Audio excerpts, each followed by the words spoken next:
sekali saya Tantri Murdopo bisa menjumpai Anda di Hot Room pada malam hari ini. Tidak bosan-bosannya juga kita mengingatkan kalau Anda punya kasus silahkan kirim ke email kami di hotroom@metrotvnews.com ataupun juga mention ke sosial media kami di Hotroom Metro TV ataupun juga Instagramnya pribadi Bang Hotman. Tadi kita sudah lihat tayangannya mengenai anak-anak yang berhadapan dengan hukum atau singkatannya ABH. Dan ternyata ini semakin marak terjadi dari tahun ke tahun. Kita punya datanya, tim Hot Room sudah menyediakan ini dari Komisi Pelindungan Anak Indonesia. Kita lihat nanti akan muncul di layar kaca Anda juga. Jadi kalau kita lihat dari 2 tahun ke belakang, jadi 2017 jumlahnya adalah 622 anak. Sementara ke 2018 jumlahnya adalah 661 anak. Jadi jelas ada peningkatan. Terus di tahun 2019 ini data di Januari sampai Mei 2019 baru sekitar 200 anak yang bisa didata oleh Komisi Pelindungan Anak Indonesia. Tapi KPAI sudah menyebutkan bahwa mereka punya banyak sekali atau anak berhadapan dengan hukum ini adalah kasus yang paling banyak harus mereka hadapi. Jadi itu yang sudah menjadi pernyataan dari Komisi Pelindungan Anak Indonesia. Pertanyaannya mereka tuh ngapain aja sih anak-anak ini kok harus berhadapan dengan hukum? Data berikutnya dari Komisi Perlindungan Anak Indonesia. Kalau kita lihat ini diagramnya, yang paling kecil yaitu 9,7% adalah pencurian, kemudian 11,3% kecelakaan lalu lintas. Ini mulai dari yang nggak pakai helm dan lain sebagainya, padahal mereka belum bisa ada di jalan raya dengan kendaraan bermotor. Kemudian 18% kekerasan fisik, kita beralih ke 29% kekerasan seksual, dan juga lain-lainnya. Lain-lainnya ini adalah kekerasan secara psikis, pembunuhan, kepemilikan senjata tajam, penculikan, aborsi, dan terorisme. Jadi Anda bisa bayangkan pemirsa, sebetulnya siapa yang harus bertanggung jawab terhadap kejahatan ataupun juga kekerasan pada anak ini? Kita akan segera menuju kepada Bang Hotman Paris. Ibu Retno. Ya. Saya ikutan ya Bang. Ya, Ibu Retno. Ini gejala apa ini Bu? Itu di Sukabumi. Ya. Anak umur 12 tahun sama 16 tahun incest sama ibunya. Kemudian juga perkosa Adik angkat umur 5 tahun. KPAI, apa yang terjadi di negeri ini? Anak-anak tuh kenapa gitu ya Bang? Iya, kenapa ini kok ini? Angkanya meningkat lagi. Iya. Ya. Untuk kasus anak-anak mulai kecanduan pornografi itu memang 2 tahun terakhir ini cukup tinggi angkanya. 2 tahun terakhir ini karena sebenarnya di 2016 kita baru mendapatkan laporan terkait dengan anak-anak yang kecanduan gadget, tapi kecanduannya adalah mengakses pornografi dan game online. Nah, untuk pornografi ini cukup tinggi, lebih tinggi bahkan dari game online. Dan sekarang yang dirawat di rumah sakit jiwa karena pengobatannya butuh psikiater, itu juga angkanya cukup meningkat untuk anak-anak kecanduan pada pornografi. Untuk kasus Sukabumi ini sebenarnya sama. Jadi kecanduan pornografi ini mulai dari level anak pada secara strata ekonomi tinggi, menengah sampai ke bawah. Itu memang kecanduan pornografi. Jadi bukan hanya anak ekonomi lemah? Iya. Jadi sebenarnya banyak juga kasus-kasus di anak-anak yang ekonominya justru menengah ke atas, itu juga banyak yang dirawat di rumah sakit jiwa karena kecanduan pornografi. Sebentar dulu, anak kecanduan pornografi, saya agak bingung nih, maksudnya gimana itu? Jadi kan kecanduan pornografi artinya dia sudah mencoba memerkosa atau hanya lihat-lihat aja, atau lihat-lihat doang. Lu mau lihat-lihat aja lu. Gimana pengertian? Kalau orang dewasa kecanduan pornografi saya bisa ngerti. Tapi kalau anak kecanduan pornografi maksudnya nonton doang atau melakukan? Pertama nonton doang ya, nonton itu mulai, tapi terjadi peningkatan. Jadi nonton pertama adalah misalnya dengan sejenis, dengan lawan jenis, lalu merasa bosan, ditambahkan lagi lah cari yang satu jenis. Setelah itu juga ada beberapa kasus yang menyaksikan dengan hewan. Lalu kemudian ini lama-lama ini punya dampak karena kecanduan itu kan berarti dampak negatif dari teknologinya nggak salah, teknologi komunikasinya. Yang salah adalah ketika orang tua, lingkungan abai, kemudian anak mengalami kecanduan.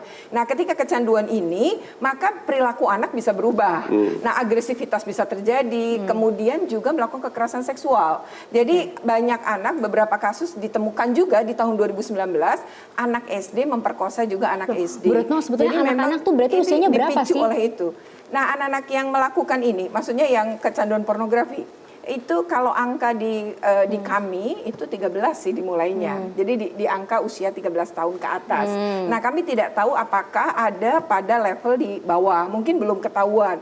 Tapi yang ketahuan kan jadi gini, data kami adalah berbasis laporan atau kejadian sudah terjadi. Jadi andaikan tidak dilaporkan ya bisa jadi gunung es, kami tidak tahu. Tetapi yang dilaporkan itulah yang tadi dipaparkan oleh Metro TV barusan, itu adalah data-data yang memang kami mampu tadi ya bisa mengadu ke kami, bisa kami tangani, atau juga ada pihak lain yang menangani dan kami adalah pihak yang dilibatkan. Nah, dengan demikian misalnya kepolisian gitu. Jadi akhirnya kita punya data-data ini. Jadi memang angka kecanduan pornografi ini yang membahayakan. Jadi perilaku yang kemudian tadi Bang Hotman ceritakan di Sukabumi, salah satunya memang dipicu oleh tontonan pornografi yang kemudian anak ini kecanduan. Itu biasanya terjadi di lingkungan keluarga kayak apa ini? Apakah karena memang ada trauma masa lalu atau memang hanya terbawa arus oleh medsos ini aja? Oleh media ini ya. Sebenarnya kalau itu kita belum punya sih ya. Belum punya penyebab pastinya belum tahu. Pastinya belum tahu, tetapi angka di 2016 ini lebih didominasi oleh penggunaan gadget pemicunya.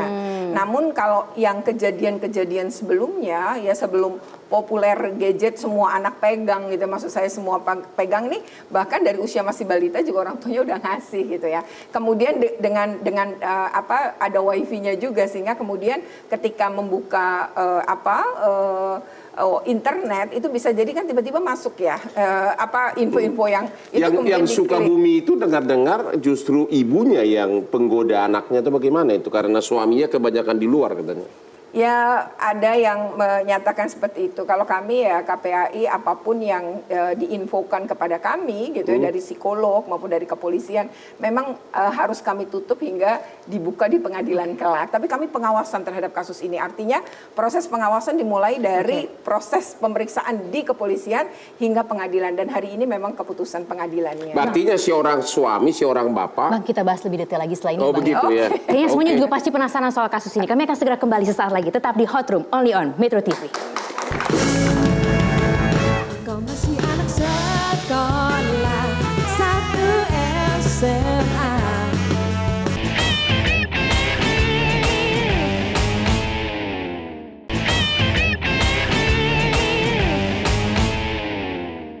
Jadi sebenarnya banyak juga kasus-kasus di anak-anak yang ekonominya justru menengah ke atas, itu juga banyak yang dirawat di rumah sakit jiwa karena kecanduan pornografi. Sebentar dulu.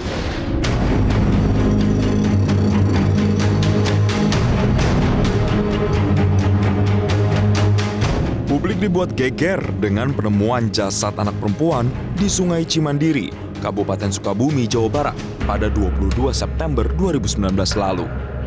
Dari hasil pemeriksaan, polisi mengungkapkan fakta bahwa kedua saudara dan ibu tirinya lah yang harus bertanggung jawab atas kematiannya. Hasil pemeriksaan penyidikan kita itu spontanitas mereka berbuat. Mungkin karena mereka awalnya mungkin tahu sering melihat gambar atau mungkin film-film, sehingga mereka secara spontan melakukan terhadap adiknya itu. Jadi untuk masalah penahanannya, untuk anak yang RG itu dia ditahan sesuai dengan tahanan anak, sementara yang adiknya karena masih berumur di bawah 13 tahun ya, itu tidak dilakukan penahanan, tapi itu dititipkan di kita sudah limpahkan ke JPU, sekarang sudah dalam persidangan.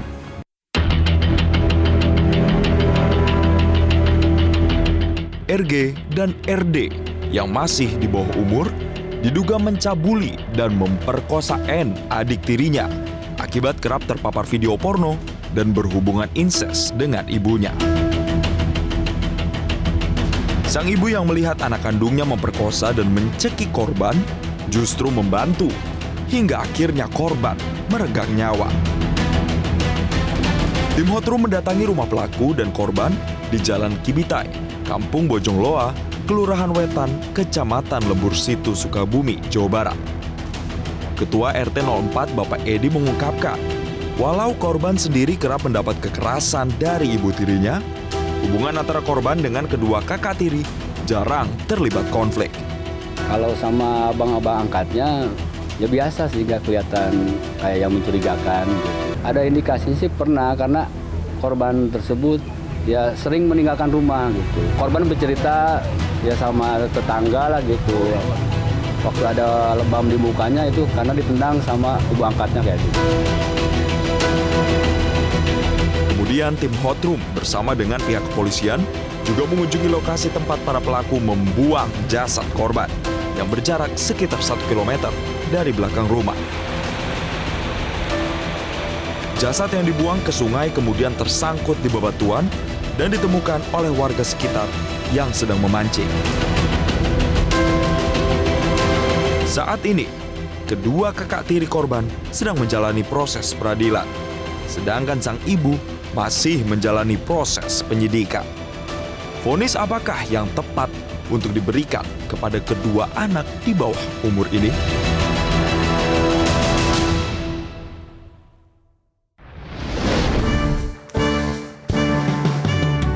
Bebas, lepas, ku tinggalkan saja semua beban di hatiku. Melayang ku melayang jauh, melayang dan melayang.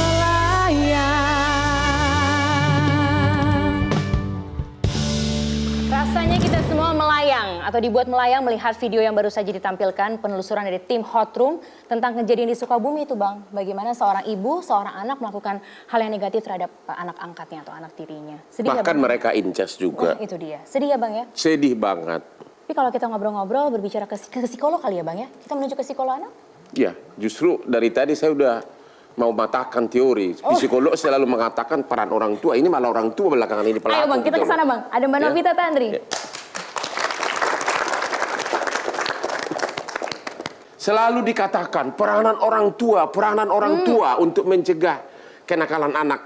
Tapi kasus di Sukabumi, ya justru ibunya yang incest sama anaknya. Di Lampung apa tadi? Bapak-bapak, ayahnya perkosa putrinya disabilitas. Kalian psikologi itu teorinya di mana sih, Bu? Baik, kalau- Katanya peranan orang tua, coba. Siap, Bang Hotman. Kalau kita bicara 20 tahun yang lalu, Ya. filter saringan adalah orang tua. Ya. Orang tua itu yang menyaring sesuai dengan tahapan tumbuh kembang anak. 20 tahun lalu. 20 tahun yang lalu. Sekarang? Jadi orang tua yang kasih tahu kapan waktunya tepat untuk melihat dunia luar. Sekarang freedomnya ini inside. Freedom itu di tangan anak. Jadi kita tidak bicara hanya anak, kita bicara juga orang tua, kita bicara juga remaja. Gadget ini loh, tadi kita punya break semuanya pegang gadget. Anak mendapatkan kebebasan di genggamannya. Pornografi, bicara pornografi. Saya sebagai psikolog anak sudah 26 tahun. 26 tahun berhadapan di dalam ruang konseling saya yang disebut dengan sakau pornografi, bukan sakau dengan narkoba lagi. Mereka sakau pornografi, sakau dijadikan internet sebagai oksigen. Mereka sekarang ini menghirup udara buat kita itu kebutuhan penting, kebutuhan pokok. Dari terbit Tapi matahari buat sampai anak-anak zaman terbenamnya. sekarang digital, native yang lahir dengan teknologi ini, internet itu, wifi itu oksigen. Mereka akan sakau kalau nggak punya internet. Jadi yang harus kita sikapi melihat bahwa peran orang tua tidak bisa lepas. Tapi orang tua juga jangan lupa, orang tua pun mempunyai akses ke internet yang salah satunya adalah pornografi.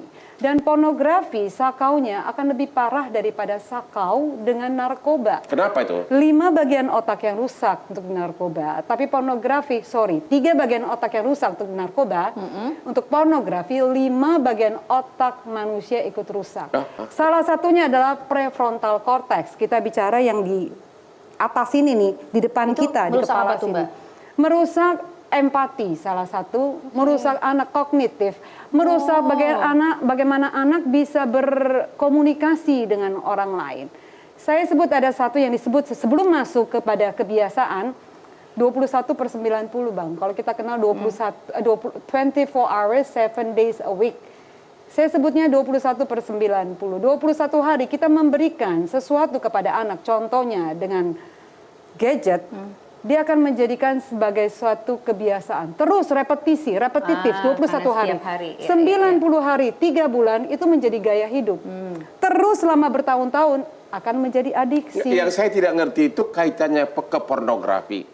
Kan kalau orang sudah kepengen banget kan dia akan cari sasaran. Betul. Ya ini kenapa jadi rusak 5 bagian? Apanya yang rusak? Gue nggak ngerti. Kalau kita, ibaratnya kalau kita dewasa, kalau kita sudah pengen banget kan ya cari sasaran kan. Bukan ke handphone. Kalau bukan ke handphone, kenapa jadi rusak? Gitu. Apanya yang rusak di anak itu kalau memang dia kepengen banget gitu loh. Udah nafsu banget gitu loh. Karena yang terjadi kalau tadi kita dengar dari KPAI 13 tahun, 14 tahun, 15 tahun, ini juga yang masuk di ruang konseling saya. Anak 13 tahun ada yang disebut dengan pencarian jati diri. Yeah. Mencari saya mau jadi apa nih? Saya mau jadi seperti Bang Hotman atau saya mau jadi seperti ayah saya atau saya mau menjadi sebagai seorang ayah di luar sana di Hollywood. Saya mau jadi ayah atau saya jadi laki-laki seperti apa? Begitupun perempuan. Tapi yang masuk di dalam otak anak dengan teknologi campur aduk. Mereka belum tahu yang mana benar dan yang salah, baik dan jahat. Di bawah usia 13 tahun ini sudah masuk. Yang dia tahu adalah pornografi itu mudah banget diakses, Bang. Dan mereka tidak perlu harus kenapa jadi rusak? Anda belum jawab. Kenapa jadi rusak kalau memang dia menikmati pornografi kan? Ya nonton aja terus. Betul. Research yang dilakukan di dalam Asosiasi Psikologi Internasional di Amerika. Dan research ini masih terus berjalan. Yang dikatakan bahwa otak anak yang sudah terpapar dengan pornografi itu sama dengan otak manusia yang mengalami kecelakaan mobil kalau ketubruk, yang rusak itu di otak kalau kena itu sama rusaknya dengan pornografi. Itu disebut dengan PFC. Baru ini. Betul. Ngomong-ngomong ada ahli hukum juga. Kalau tadi berbicara 20 tahun sudah berubah, kira-kira hukum di Indonesia untuk anak-anak berubah juga Gimana ya, Bang? Pak Suparji, ahli hukum pidana? Ya, apakah dengan sekarang ini ada perubahan drastis bidang hukum pidana kalau ternyata tindak pidana oleh anak itu sudah begitu membahana? Ya, negara sebetulnya sudah sangat intensif hadir untuk melindungi anak. Ya. Kita punya Undang-Undang Perlindungan Anak, Ya. kita punya sistem peradilan pidana anak, kita punya peradilan anak sendiri, atau kemudian kita juga lembaga perlindungan anak dan lain sebagainya.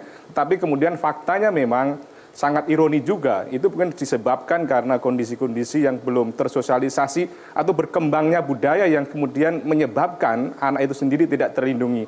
Dalam konteks ini kan ada dua hal yang perlu diperhatikan. Pertama, anak sebagai pelaku kejahatan, anak juga sebagai korban dari kejahatan itu sendiri. Di dalam kasus Sukabumi tadi kan ada dua-duanya anak. Pada satu sisi, anak menjadi korban perkosaan, bahkan sampai kemudian meninggal dunia. Pada sisi yang lain, ada kakak tirinya menjadi pelaku kejahatan itu sendiri dan ia sekarang menjadi terdakwa. Di situ ada dua undang-undang yang berlaku. Pada satu sisi menggunakan undang-undang perlindungan anak bagi korbannya, tetapi pada sisi yang lain bagaimana menerapkan keadilan bagi pelaku dari anak sebagai pelaku kejahatan tadi itu. Konsep yang dikembangkan adalah adanya keadilan restoratif atau restoratif justice atau kemudian konsep diversi. Karena dalam pandangan undang-undang kita bahwa anak itu adalah amanah, aset yang kemudian harus diselamatkan. Tidak boleh kemudian dia mendapatkan pemenjaraan yang menyebabkan masa depannya menjadi suram. Tetapi bagaimana ada proses mengedukasi dan sekaligus menjerakan. Kalau kemudian korbannya juga anak juga harus diperhatikan bagaimana ke depan itu tidak terjadi kejahatan-kejahatan itu lagi.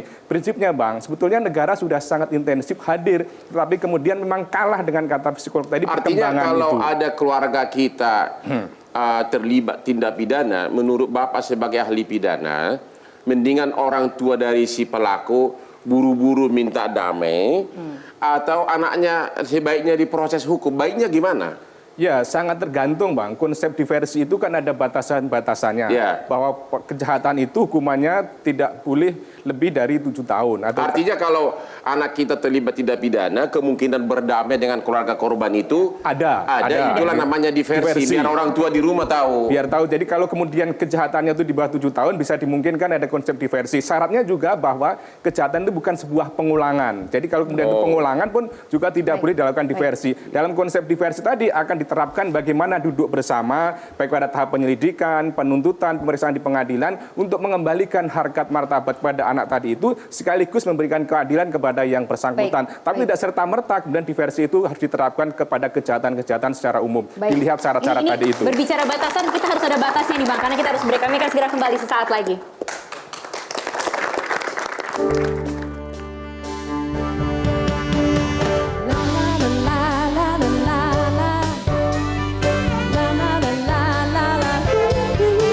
Pandanglah awal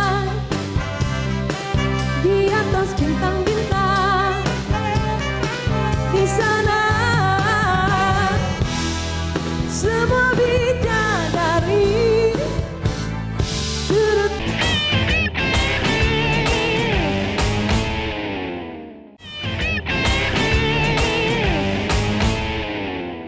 Pornografi sakaunya akan lebih parah daripada sakau dengan narkoba. 3 bagian otak yang rusak untuk narkoba, untuk pornografi 5 bagian otak manusia ikut rusak.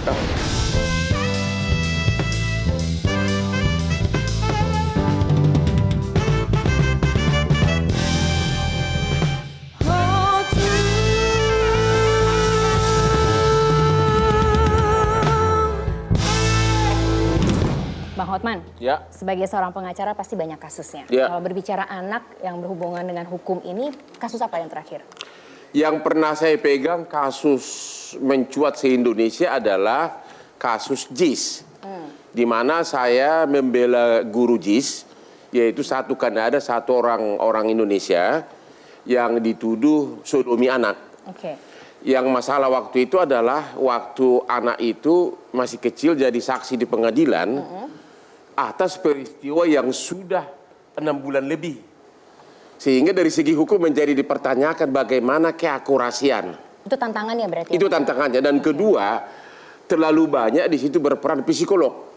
Sehingga putusan pengadilan itu, kalau istilah orang bule mengatakan hearsay, apa katanya, hanya kesimpulan dari psikolog. Sehingga saya sangat ragu atas putusan tersebut. Oke. Karena psikolognya wawancara, ya tergantung psikolog itu siapa yang sewa. Iya kan? Oke, tapi supaya hatinya abang gak meragu, saya kasih kopi deh. Ayo sini. Iya. Biar hatinya Nah, aduh, Mas kalau gak meragu. nggak ini memang pengacara gitu itu ya, Bang, ya? kalau nggak ada kopi sarapnya nggak terbuka. Biasanya Ya. kalau menangani kasus, kalau sudah berbicara mengenai anak yang berhadapan dengan hukum, berapa kopi itu Bang satu hari? Biasanya setiap 1 jam itu 1 gelas kopi. 1 jam 1 gelas Ya. kopi? Kopi tertentu ada yang abang suka? Wah, ini kesukaan saya. Kita Dia tahu ini banyak kesukaan kasih. saya nih. Iya dong. Top cappuccino. Terima Top kasih. cappuccino dari Top Coffee. Enak nih, Gimana, Bang? cobain dulu, Mbak? Enak dong. Waduh, enak. Enak pastinya Orang karena Itali, terbuat dari biji kopi pilihan. Plus ada milky foamnya lebih tebal dan juga ada taburan crunchy choco milknya. Jadi Abang dan Mbak Tantri berasa menikmati cappuccino khas Italia. Delicioso. Enak kan? Top cappuccino. Kalau gitu silakan lanjutkan kembali. Yang lain juga dong. Banyak, iya dong, banyak Supaya pesanan. semuanya dapat Thank tamunya you. Bang Hotman harus dapat Sama-sama. semuanya nih.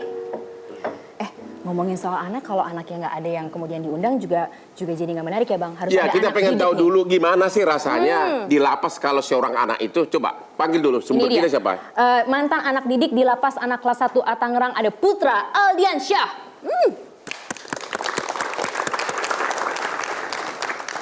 Biasanya ini anak-anak, Putra. sekarang udah agak besar nih Bang.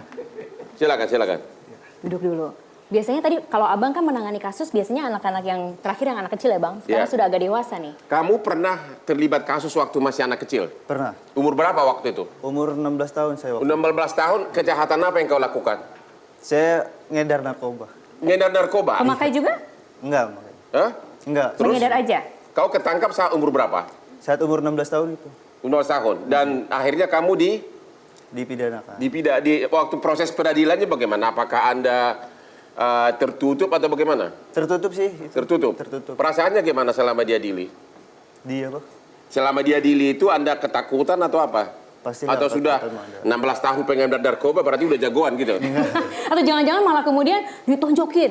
Kalau Atau ditonjokin kemudian- mah pasti iya, pasti ada pasti kontak iya. fisik. Gitu. Di mana? Selama ditahan? Selama ditahan. Selama ditahan. Terus sesudah Anda divonis dibawa kemana? Divonis langsung dibawa ke LP Salemba dulu situ. Berapa tahun divonis? Saya 5 tahun 6 bulan. 5 tahun 6 bulan. Terus selama divonis itu Anda satu kamar nggak sama orang dewasa? Enggak. Jadi ditempatkan di mana? Di anak-anak semua ada. Oh, ada anak-anak. Khusus di Salemba itu ada anak-anak? Ada. Ada berapa ratus anak-anak di sana? Waktu itu pas di Salemba sih kurang lebih ada 50 orangan lah. 50 orang. Satu kamar berapa orang itu? Satu kamar ada yang 11 orang, cuman pas di LP Tangerang saya dipindah, satu kamar ada 4 orangan doang sih. Oh begitu? Terus selama Anda ditahan begitu, perlakuannya apa? Apakah Anda Manis-manis dikasih aja. sekolah atau kehidupan normal di dalam atau bagaimana? Kalau di LP kelas 1 Tangerang itu kan pasti ada tuh kayak dari SD, SMP, SMK gitu. Sekolah sampai berarti? Sekolah, PKBM. Ada pendampingan nggak sih dari KPAI atau dari Kementerian Pemberdayaan? Oh ada? Ada. Seperti apa bentuknya? Yang pas sidang itu dikasih kuasa hukum dari sana gitu. Oh, lebih ke Iya, kuasa hukum. Jadi selama Anda ditahan di LP Tangerang, tiap hari Anda sekolah? Tiap hari sekolah dari Senin sampai dengan hari Kamis itu. Kamu waktu itu apa? SMP? SMK. SMK? Iya. Terus sampai lulus itu? Sampai lulus kan saya putus sekolah kelas 2 SMK itu pas ketangkap. Nah, itu di sana langsung disekolahin lagi kelas 2 SMK. Wah, enak benar lu sudah melakukan di sekolahin, nggak usah kerja lagi sama orang tua. Kapan tahun lalu? Keluar sih pas tahun ini, pas bulan Agustus kemarin 17-an. Dapat remisi, saya bebas masal. Gitu. Oke. Dapat beasiswa juga katanya Bang? Alhamdulillah. Dapat beasiswa? Iya. Wah. Berarti gimana nih KPAI? Apa memang sistem peradilan anak sama tahanan anak sudah begitu bagusnya di Indonesia sehingga orang pengedar narkoba pun malah disekolahin, dapat beasiswa, di dalam penjara nggak usah kerja, benar nggak? Di dalam penjara sih kita nggak kerja, cuman kayak lebih pendidikan buat keterampilan aja gitu. Begitu, malah dididik dia. Orang tuanya nggak usah bayar lagi dong berarti. Gimana itu, Bu? Ya, kalau itu memang di dalam sistem peradilan pidana anak pun di situ diatur bahwa anak berhadapan dengan hukum itu wajib tetap dipenuhi hak atas pendidikannya. Karena kan pendidikan merupakan hak dasar yang anak dalam kondisi apapun tidak boleh dikurangi kan. Negara harus tetap memenuhi. Dan problemnya anak-anak berhadapan dengan hukum di seluruh Indonesia itu hampir langsung dikeluarkan dari sekolah. Ketika dia putus sekolah seperti tadi ya, Ananda ini putus sekolah, maka kemudian di LP itu dilanjutkan sekolahnya itu PKBM ya. Jadi bukan terkategori, jadi pendidikan kesetaraan namanya. Tapi tetap dia tentu saja itu sah dan itu Kemdikbud juga memberikan ijazah. Nah, yang jadi problem adalah tidak semua tempat lapas anak saat ini sebenarnya seperti memiliki itu tadi, itu tidak semuanya. Oh, hanya lapas-lapas besar di Indonesia. Lapas besar di Indonesia ada, dan memang pemerintah sedang mengupayakan ada di setiap lapas karena biasanya anak-anak itu kayak misalnya di Jawa Timur, adanya kan di Blitar tuh lapas anak. Nah, berarti seluruh kasus Jawa Timur yang dari berbagai kabupaten kota kalau ada anak melakukan berhadapan dengan hukum kan nanti divonis terus masuk penjaranya kan di lapas anak. Nah, itu harus ke Blitar. Sementara dari kabupaten macam-macam dari itu udah dikeluarin dari sekolahnya akhirnya. Lalu di Blitar ini harusnya melanjutkan pendidikan seperti yang dialami tadi dan itu memang haknya. Jadi setiap anak berhak untuk mendapatkan pendidikan meskipun dia berhadapan dengan hukum atau dia sudah divonis pengadilan terhadap satu kesalahan. Jadi apakah semua anak yang ditahan di LP Tangerang semua sekolah? Iya, betul. Karena kan gini ya, prinsipnya ini adalah bahwa anak itu nanti setelah menjalani itu dia akan belajar dari kesalahan. Dia akan memperbaiki diri. Ketika dia kembali, maka ke masyarakat atau reintegrasi itu akan diterima gitu ya. Seperti tadi mendapatkan beasiswa untuk ke kampusnya. Jadi ini kan akhirnya menunjukkan ya kalau pernah salah, tapi dia kemudian berupaya memperbaiki diri. Dan saat dia memperbaiki diri, pasti dia akan belajar dari kesalahan. Pertanyaan saya, kalau kayak kasus Sukabumi yang sudah membunuh, sudah memerkosa, sudah incest sama ibunya, tetap dikasih sekolah nggak? Kan umur 12 tahun satu kan? Tetap. Tetap dikasih juga? Jawabannya setelah yang berikut ini. Kami akan segera kembali sesaat lagi.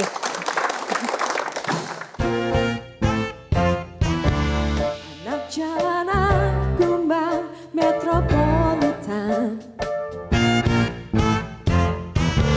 selalu ramai dalam kesepian. Anak jalanan korban kemunafikan, selalu kesepian digerak.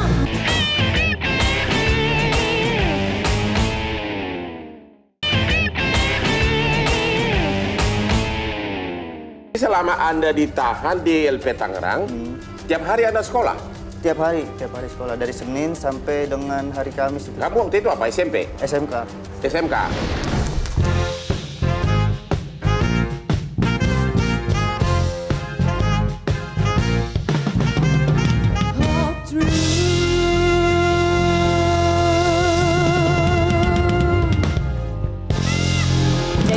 Bagaimanakah jawaban yang tadi Abang lontarkan pertanyaannya di segmen sebelumnya? Itu yang kasus Sukabumi. Umur 12 tahun incest sama ibunya. Kemudian juga membunuh adik tirinya. Sekarang diadili di pengadilan mana? Sukabumi itu nanti ke LP mana itu kalau diponis? Yang ada LP anak? Yang LP anak Sukabumi kayaknya belum ada. Mungkin Jadi, ke Bandung nanti ya. Ke Bandung. Itu nanti juga udah begitu pun masih harus dibiayai negara, disekolahin, dikasih Ya, kesetaraan. karena kesalahan anak itu tidak berdiri sendiri.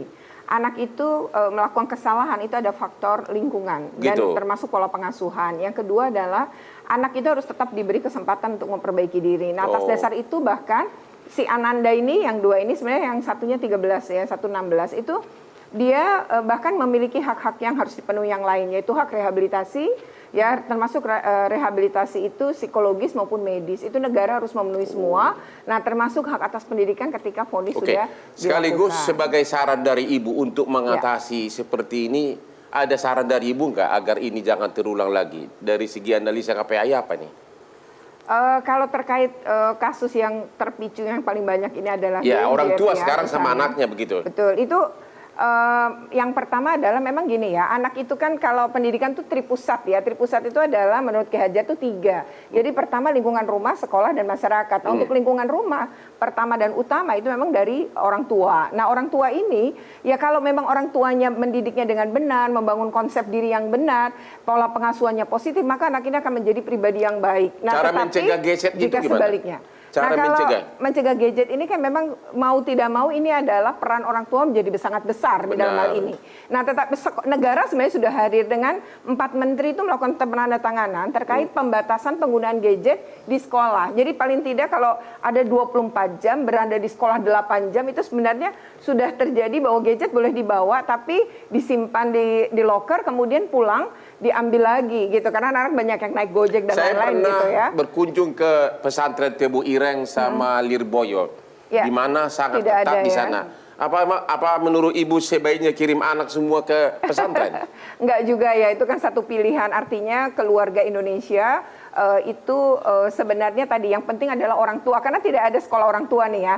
Jadi kalau kita punya anak ya kita harus siap bertanggung jawab terhadap anak-anak kita. Jangan sampai orang tuanya juga itu kecanduan. Ya, malah kecanduan atau malah menjadi penyebab. Termasuk gadget, orang tuanya kalau dia asik terhadap gadgetnya, anaknya juga merasa gadget lebih asik daripada orang tuanya. Psikolog. Siap. Saya jujur aja, saya belum bisa ngerti. Ibu tadi bilang kan kecanduan pornografi gitu loh. Setahu saya kalau orang kecanduan pasti cari sasaran, diperkosa. Kalau Ibu kok cuma kecanduannya doang, gimana itu? Dan cara mengatasinya gimana? Bang, cara berpikir anak, otak sekarang ini anak digital native, generasi milenial, saya bicara dengan Mbak Nai sama Mbak Yusti di sini. Ini abang biar kelihatan mukanya, Bang. Pornografi ini begitu mudah diakses. Dan otak mereka dengan adanya digital bukan lagi analog zaman sekarang, otaknya pun functioning itu differently. Mereka berfungsi secara berbeda. Jadi kalau kita bicara dengan neurologis, mereka membedah otak anak yang sekarang atau mereka pakai scan, mereka pakai MRI, itu mereka melihat bahwa fungsi otak anak di zaman sekarang itu berbeda. Termasuk itu salah satu. Jadi ada, dan gimana caranya dong kita sebagai cara ngatasinya gimana, Bu? ini? Sebenarnya bicara cara ya, cara saya nggak betul suka pakai kata cara, karena kalau cara tuh kayak kesannya mekanik banget. Gimana? Jadi saya kepengen orang tua itu tahu dulu nih, punya anak itu mau ngapain, anak itu tujuannya punya anak itu ngapain sih? Kalau sumbernya adalah ini, salah nggak langsung, pokoknya tidak boleh lagi?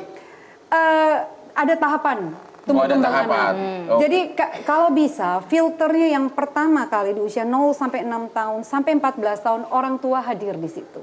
Orang tua ajak bicara anaknya. Terjunkan diri, berikan contoh sebagai ayah, berikan contoh sebagai ibu, bicara dengan anak. Apa sih value hidup ini? Mau diisi apa hidup ini? Abang tadi ngomong makna hidup. Mau isi apa makna hidup ini? Di usia sekarang kepengen tahu hidup ini apa? Masih karena mencari untuk menyita dia punya handphone rasanya nggak mungkin. Kita pun butuh handphone. Kita perlu ngawasin anak di mana? Kita sibuk kerja. Tapi pada saat abang pegang handphone ini sudah tahu memakai handphone ini karena tujuannya untuk bekerja, tujuannya ini untuk membangun relasi. Anak-anak belum masuk. Jadi menurut Ibu psikolog, top priority adalah orang tua mengawasi handphone anaknya sekarang ini. Karena untuk bangun, untuk tanam satu pohon butuh 10 tahun, tanam satu karakter manusia 100 tahun, Bang. Dan memang nggak mudah menjadi orang. Kita menuju ke ahli pidana. Gimana? apakah menurut ahli pidana sebaiknya setiap ada kasus anak sebaiknya didamaikan dengan diversi atau sebaiknya lebih bagus anak itu diadili agar tahu rasa? Ya, saya kira kan untuk diversi harus ada syarat yang dipenuhi. Sekiranya pun syaratnya dipenuhi, sebaiknya enggak orang tua, pasti orang tua akan ingin anaknya jangan ditahan, ya kan? Tapi secara pidana bagaimana? Mendingan anak ditahan, dijebloskan atau bagaimana? Ya, dalam konteks untuk menjerakan, saya kira memang tidak mudah melakukan diversi kesepakatan tadi. Artinya perlu dipikirkan untuk proses penjarakan. Tadi di pasal 3, pasal 4 Undang-Undang Sistem Peradilan Pidana Anak itu memberikan hak-hak kepada anak yang dalam proses persidangan atau ketika dalam penjara. Tetapi kemudian jangan kemudian disalahgunakan. Artinya enak tadi kata Bang Hotman tidak membiayai pendidikan dan sebagainya. Memang tadi perspektifnya bagaimana masa depan anak itu dijaga sebagai masa depan bangsa tadi. Ada pertanyaan saya hukum acara, mungkin KPI juga. Kalau diversi itu kan saya tahu di undang-undang sampai persidangan boleh berdamai kan? Boleh. Ya, boleh. Tapi kalau sudah sampai banding kasasi boleh nggak berdamai? Ya, saya kira kalau udah divonis, ya. Tapi kemudian banding kasasi akhirnya sepakat berdamai masih boleh nggak?